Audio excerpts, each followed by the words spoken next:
Hello friends, I'm Rukesh Kondal. Let's do an experiment. A rainbow in a glass. Wow! Fill each small cup with some water. Wow! Add different amounts of sugar to each cup. Stir until the sugar dissolves.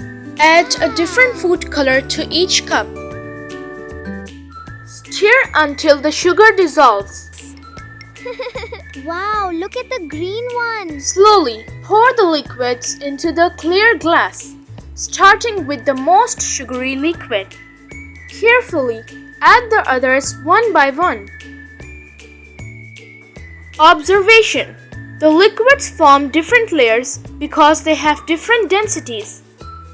Conclusion: more dissolved sugar makes water denser, so denser liquids sink below less dense liquids. Thank you.